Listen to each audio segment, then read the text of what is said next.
Welcome to Bite at a Time Books, where we read you your favorite classics one bite at a time. My name is Bree Carlile, and I love to read, and wanted to share my passion with listeners like you. Be sure to follow the show on your favorite podcast platform so you get all the new episodes. Or you can follow the show on YouTube, where we have playlists for all the stories. You can find us on all the social medias at Bite at a Time Books, or on our website, biteatatimebooks.com, where you can also sign up for our newsletter for more information on what we're reading and what's coming next for the podcasts. We're part of the Bite at a Time Books Productions Network. If you'd also like to hear what inspired your favorite classic author to write their novels, and what was going on in the world at the time, check out the Bite at a Time Books Behind the Story podcast, Tuesdays, wherever you listen to podcasts. Today we'll be continuing Dracula by Bram Stoker. Chapter 10. Bite 3. Dr. Seward's Diary. 10 September. I was conscious of the professor's hand on my head, and started awake all in a second. That is one of the things that we learn in an asylum, at any rate. And how was our patient? Well, when I left her, or rather when she left me, I answered. Come, let us see, he said. And together we went into the room. The blind was down, and I went over to raise it gently, whilst Van Helsing stepped, with his soft cat-like tread, over to the bed. As I raised the blind, and the morning sunlight flooded the room, I heard the professor's low hiss of inspiration, and knowing its rarity, a deadly fear shot through my heart. As I passed over, he moved back, and his exclamation of horror, Gott in Himmel, needed no enforcement from his agonized face. He raised his hand and pointed to the bed, and his iron face was drawn into ashen white. I felt my knees begin to tremble. There on the bed, seemingly in a swoon, lay poor Lucy, more horribly white and wan-looking than ever. Even the lips were white, and the gums seemed to have shrunken back from the teeth, as we sometimes see in a corpse after a prolonged illness. Van Helsing raised his foot to stamp in anger, but the instinct of his life and all the long years of habit stood to him, and he put it down again softly. Quick, he said, bring the brandy. I flew to the dining room and returned with the decanter. He wetted the poor white lips with it, and together we rubbed palm and wrist and heart. He felt her heart, and after a few moments of agonizing suspense, said, It is not too late. It beats, though but feebly. All our work is undone. We must begin again. There is no young Arthur here now. I have to call on you yourself this time, friend John. As he spoke, he was dipping into his bag and producing the instruments for transfusion. I had taken off my coat and rolled up my shirt sleeve. There was no possibility of an opiate just at present, and no need of one, and so without a moment's delay we began the operation. After a time, it did not seem a short time either, for the draining away of one's blood, no matter how willingly it be given, is a terrible feeling. Van Helsing held up a warning finger. Do not stir, he said, but I fear that with growing strength she may wake, and that would make danger, oh so much danger. But I shall precaution take. I shall give hypodermic injection of morphia. He proceeded then, swiftly and deftly, to carry out his intent. The effect on Lucy was not bad, for the faint seemed to merge subtly into the narcotic sleep. It was with a feeling of personal pride that I could see a faint tinge of color steal back into the pallid cheeks and lips. No man knows, till he experiences it, what it is to feel his own life-blood draw away into the veins of the woman he loves. The professor watched me critically. That will do, he said. Already, I remonstrated. You took a great deal more from art. To which he smiled a sad sort of smile as he replied, He is her lover, her fiancé. You have work, much work to do for her and for others, and the present will suffice. When we stopped the operation, he attended to Lucy, whilst I applied digital pressure to my own incision. I laid down whilst I waited his leisure to attend to me, for I felt faint and a little sick. By and by he bound up my wound and sent me downstairs to get a glass of wine for myself. As I was leaving the room, he came after me, and half whispered, Mind nothing be said of this. If our young lover should turn up unexpected, as before, no word to him. It would at once frighten him and jealous him too. There must be none. So. When I came back, he looked at me carefully and then said, "You are not much the worse. Go into the room and lie on your sofa and rest a while. Then have much breakfast and come here to me." I followed out his orders, for I knew how right and wise they were. I had done my part, and now my next duty was to keep up my strength. I felt very weak, and in the weakness, lost something of the amazement at what had occurred. I fell asleep on the sofa, however, wondering over and over again how Lucy had made such a retrograde movement, and how she could have been drained of so much blood with no sign anywhere to show for it. I think I must have continued my wonder in my dreams, for sleeping and waking, my thoughts always came back to the little punctures in her throat, and the ragged, exhausted appearance of their edges, tiny though they were. Lucy slept well into the day, and when she woke, she was fairly well and strong, though not nearly so much so as the day before. When Van Helsing had seen her, he went out for a walk, leaving me in charge with strict injunctions that I was not to leave her for a moment.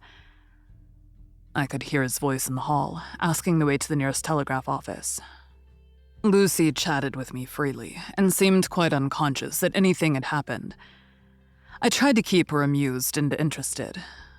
When her mother came up to see her, she did not seem to notice any change whatever, but said to me gratefully, "We owe you so much, Dr. Seward, for all you've done. But you really must now take care not to overwork yourself. You're looking pale yourself. You want a wife to nurse and look after you a bit, that you do." As she spoke, Lucy turned crimson, though it was only momentarily, for her poor wasted veins could not stand for long such an unwanted drain to the head. The reaction came in excessive pallor as she turned imploring eyes on me. I smiled and nodded, and laid my finger on my lips. With a sigh, she sank back amid her pillows. Van Helsing returned in a couple of hours and presently said to me, "Now you go home and eat much and drink enough. Make yourself strong. I stay here tonight, and I shall sit up with little miss myself. You and I must watch the case, and we must have none other to know. I have grave reasons. No, do not ask them. Think what you will. Do not fear to think even the most not probable. Good night." In the hall, 2 of the maids came to me and asked if they or either of them might not sit up with Miss Lucy. They implored me to let them, and when I said it was Dr. Van Helsing's wish that either he or I should sit up, they asked me quite piteously to intercede with the foreign gentleman. I was much touched by their kindness. Perhaps it is because I am weak at present, and perhaps because it was on Lucy's account that their devotion was manifested, for over and over again have I seen similar instances of woman's kindness. I got back here in time for a late dinner, went my rounds, all well, and set this down whilst waiting for sleep. It is coming. 11 September. This afternoon I went over to Hillingham. Found Van Helsing in excellent spirits, and Lucy much better. Shortly after I had arrived, a big parcel from abroad came for the professor. He opened it with much impressment. Assumed, of course, and showed a great bundle of white flowers. "These are for you, Miss Lucy," he said. "For me? Oh, Dr. Van Helsing. Yes, my dear, but not for you to play with. These are medicines." Here Lucy made a wry face. "Nay, but they are not to take in a decoction or in nauseous form. So you need not snub that so charming nose, or I shall point out to my friend Arthur what woes he may have to endure in seeing so much beauty that he so loves so much distort.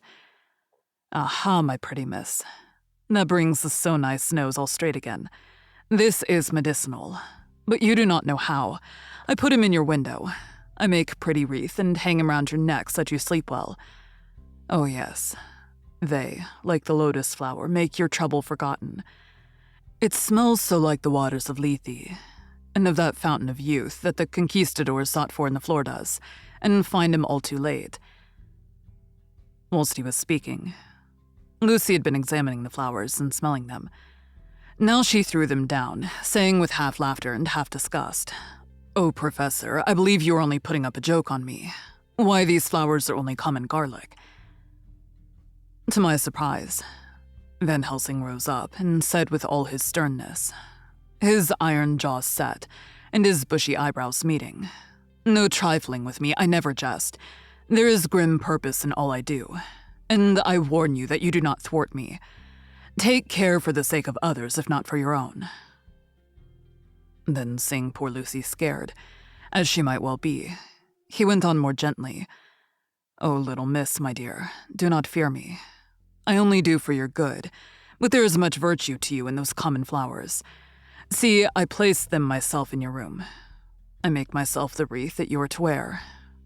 But hush, no telling to others that make so inquisitive questions. We must obey, and silence is a part of obedience. And obedience is to bring you strong and well into loving arms that wait for you. Now sit still a while. Come with me, friend John, and you shall help me deck the room with my garlic, which is all the way from Haarlem, where my friend Vanderpool raised herb in his glass houses all the year. I had to telegraph yesterday, or they would not have been here."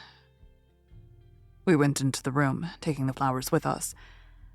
The professor's actions were certainly odd, and not to be found in any pharmacopoeia that I've ever heard of. First, he fastened up the windows and latched them securely. Next, taking a handful of the flowers, he rubbed them all over the sashes, as though to ensure that every whiff of air that might get in would be laden with the garlic smell. Then, with the wisp, he rubbed all over the jamb of the door, above, below, and at each side, and round the fireplace in the same way. It all seemed grotesque to me, and presently I said, "Well, Professor, I know you always have a reason for what you do, but this certainly puzzles me. It is well we have no skeptic here, or he would say that you are working some spell to keep out an evil spirit." "Perhaps I am," he answered quietly, as he began to make the wreath which Lucy was to wear round her neck. We then waited whilst Lucy made her toilet for the night, and when she was in bed, he came and himself fixed the wreath of garlic round her neck. The last words he said to her were, "Take care you do not disturb it, and even if the room feel close, do not tonight open the window or the door." "I promise," said Lucy, "and thank you both 1,000 times for all your kindness to me. Oh, what have I done to be blessed with such friends?" As we left the house in my fly which was waiting, Van Helsing said, "Tonight I can sleep in peace, and sleep I want. 2 nights of travel, much reading in the day between, and much anxiety on the day to follow, and a night to sit up without to wink. Tomorrow, in the morning, early you call for me, and we come together to see our pretty miss, so much more strong for my spell which I have work. Ho, ho." He seemed so confident that I, remembering my own confidence 2 nights before, and with the baneful result, felt awe and vague terror. It must have been my weakness that made me hesitate to tell it to my friend, but I felt it all the more, like unshed tears. Thank you for joining Bite at a Time Books today, while we read a bite of one of your favorite classics. Again, my name is Bree Carlile, and I hope you join us tomorrow for the next bite of Dracula. If you enjoyed our show, be sure to follow us so you get all the new episodes. We would also love for you to drop us a rating on your favorite podcast platform. You can catch us on all the social medias at Bite at a Time Books, or check out our website, biteatatimebooks.com, where you can sign up for our newsletter. Our show is part of the Bite at a Time Books Productions Network. If you would also like to hear about the authors who write the books we read on the show, check out the Bite at a Time Books Behind the Story podcast, wherever you listen to podcasts, or on biteatatimebooksbehindthestory.com.